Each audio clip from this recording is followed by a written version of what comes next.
Hi, I'm Borinaga. I'm going to talk about how schizophrenia diagnosed.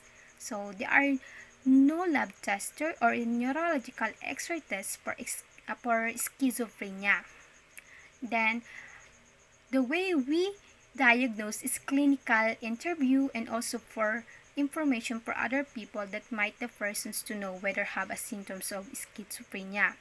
So they are all psychological tested. Then to tell about the general personality whether they might have or arrest for psychosis, psychotic symptoms. So, but they are also not definitive way to diagnose schizophrenia. So, yung pag-i-interview, it is to climb out the history nung tao merong schizophrenia. Yun yung magagawa namin. But, yung psychiatrist, siya yung mag-help to test all symptoms or criteria about schizophrenia.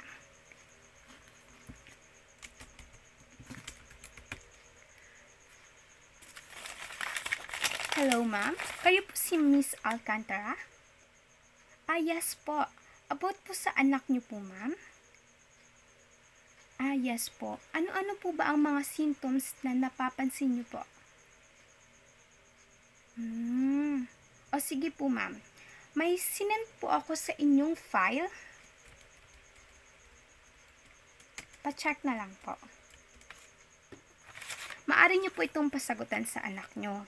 It is about the list of questions that relate to life experiences that common among people who had been diagnosed with schizophrenia po, ma'am. Please read the questions first. Then, indicate how you have experienced the same or similar in the past 6 months po. Yes po, ma'am. If ever, ma'am, yes po, ma'am. Sa anak niyo po papasagutan. Okay po, ma'am. If ever, ma'am Alcantara, na may free time po kayo, maaari niyo po akong puntahan sa clinic para po matulungan natin yung anak niyo. Sure po, ma'am. Yes po, ma'am. Tomorrow po ba? Yes, ma'am. Free po ako ng bandang 3 p.m. po. Sure, ma'am. You're welcome, and thank you, ma'am. Good afternoon, everyone. Our lesson for today is about need assessment and diagnostic. So, ano nga ba yung test na napili ko para dito? Yung napili kong test is about the schizophrenia and early psychosis. Sino nga ba yung developer ng test na to?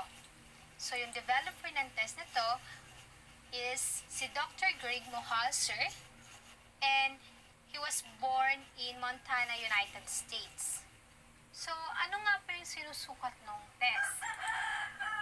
So, yung schizophrenia and early psychosis, it takes both positive and negative symptoms of schizophrenia while also testing for medicating factors which can preclude a diagnosis of schizophrenia altogether. So, yung negative symptoms nito, diba alam naman natin na it's substantial portions of the morbidity associated with schizophrenia, but are less prominent in other psychotic disorder. So, yung two negative symptoms are particularly prominent in schizophrenia. Ito yung diminished emotional expression and avolition. Yung diminished emotional expression, diba, includes reductions in the expressions of emotions in the face that normally give an emotional emphasis to speech. Yung isa naman, yung abolition. It is a decrease in motivated, self-initiated, purposeful activities. So ito yung individual may sit for long period of time and show little interest in participating in work or social activities. So other negative symptoms include alogia. Alogia is manifested by diminished speech output.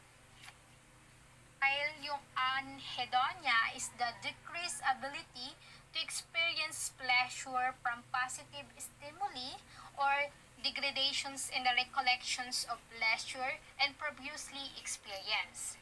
Then yung asociality, yung last, it is repairs dun sa apparent lack of interest in social interaction. Nandito yung pagkakaroon niya ng abolition. But it will also be a manifestations of limited opportunities for social interactions. positive symptoms ng test na ito. So, nandito yung highly exaggerated yung ideas ng positive symptoms, perceptions, and actions na nag-show sa person that can tell what is real from what is isn't. So, yung una is hallucination. So, yung hallucination, people with schizophrenia might hear, see, smell, or feel things no one else does.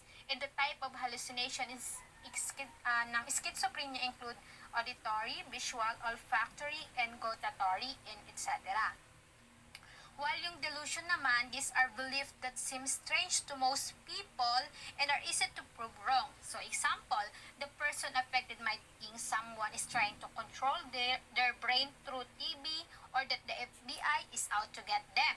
And they might believe that there's someone else like famous actor or the president or that they have superpowers like that.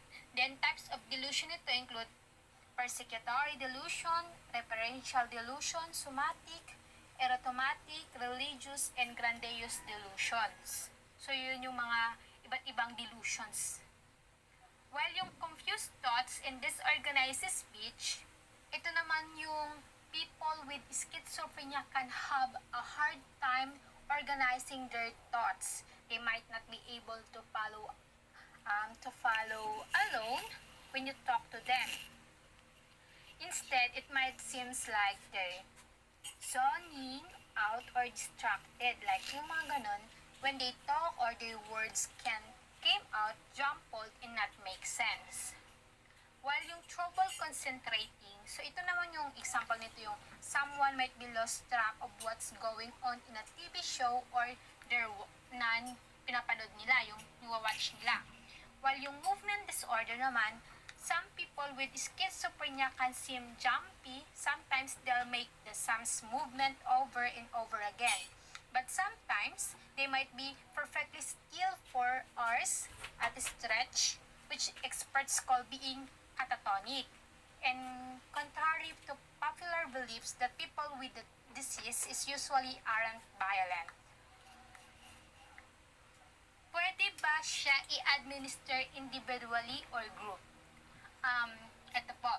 So, according to the DSM-5, a diagnosis of schizophrenia is made if a person has two or more core symptoms, one of which must be hallucination, delusions, or disorganized speech for at least 1 month. So, yung tanong na yon, there is no single test for schizophrenia, and the condition is usually diagnosed after assessment by a specialist in mental health. So, sa scoring per question, ito yung 1 to 10. Ito yung example ko dito. So, 0 points, no, not at all. 1 point, yes, slightly.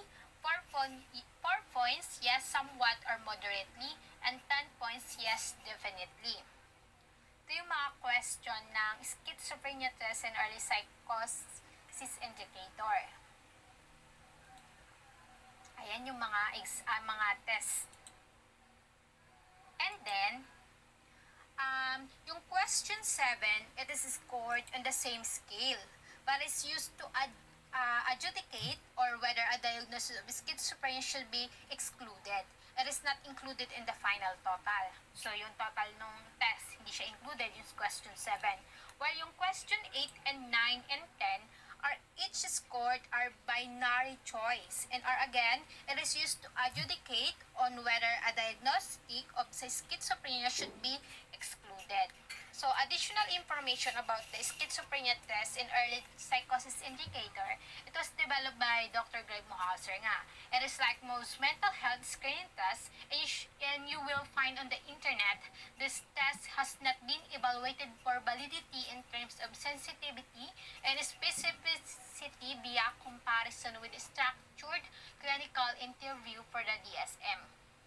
Therefore, this instrument should not be relied upon in any way as diagnostic aid but should be used solely as a tool for increasing your own awareness of experience, which might, under the careful evaluations of a psychiatrist, be considered inactive of schizophrenia or other psychotic disorders. So, ayun na po. I hope nalinawan kayo dito. Then, yun na po yung end ng ating discussion. Thank you po.